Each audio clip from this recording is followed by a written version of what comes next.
We are in Lakeville, Massachusetts, and I'm here putting flowers on my son's grave in Lakeville here on Main Street, Bedford Street. And it was a lovely day to get your shovel out and tend to the graves. I saw many people as I arrived doing the same thing.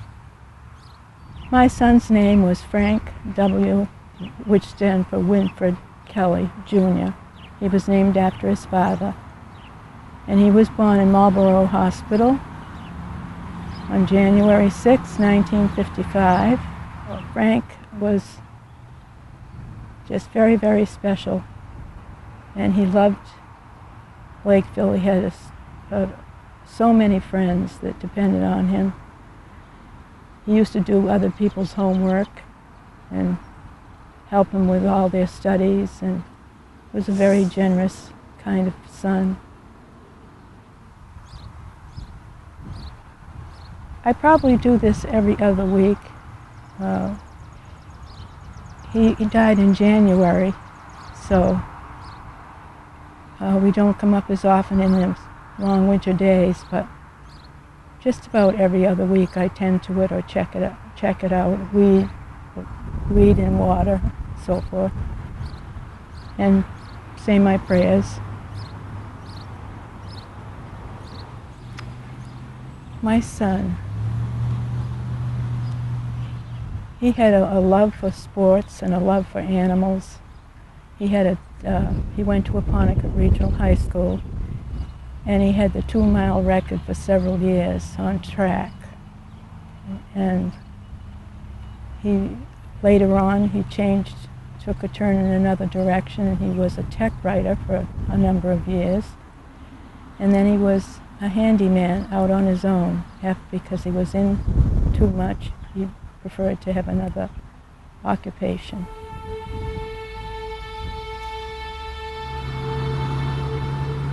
My son, Frank, left us. He had called 3 nights before, and he said that he couldn't breathe very well, and they thought that he had pneumonia. And I said, son, you need to take care of that. That's very, important. That we should tend to it right now, like tomorrow. Well, for Frank, tomorrow never came. He was 58 years old and would have been 59 again in January 6th. Frank died of a heart attack, plus other complications with respiratory.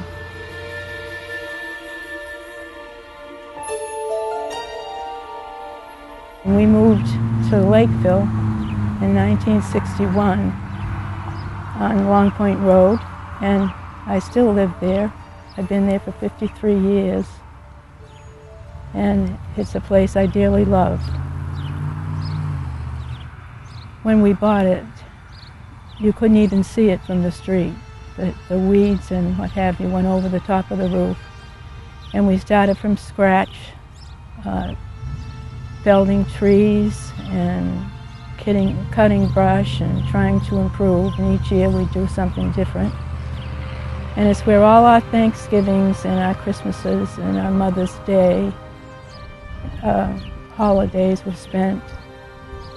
And it's just been a place that a lot of love in memory right now. Something to do in my spare time. I drove a school bus for the high school and the grammar school for 7 years, and there was 7 of us gals that used to meet and get all these kids where they're supposed to go, and that was a real happy time for all of our wives. We used to go bowling afterwards, and then take the bus and down and get groceries, and we did all kinds of things that we still get together about and just laugh and laugh and have fun.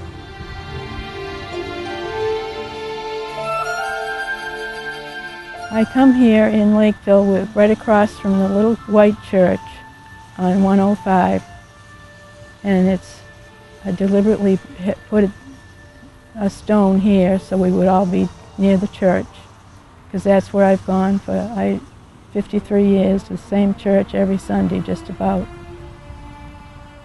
And all Frank's friends grew up here, and some of them practically lived at the house. They were so close. The stone that I chose to have a family stone, my girls and my son wanted me to put a piano on there. And instead it came out me sitting at the piano. Because I played all around Lakeville and entertained for several years. And that was the part of my life.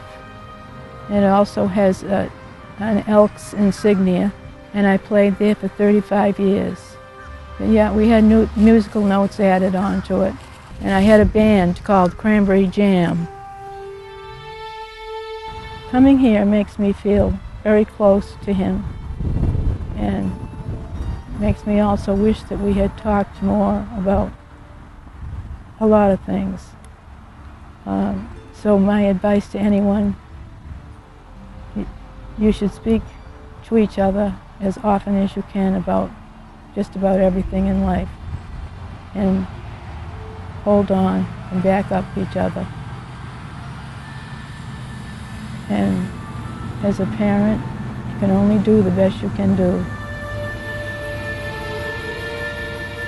As far as my son's death, it's probably the most heart-wrenching thing that a mother could go through.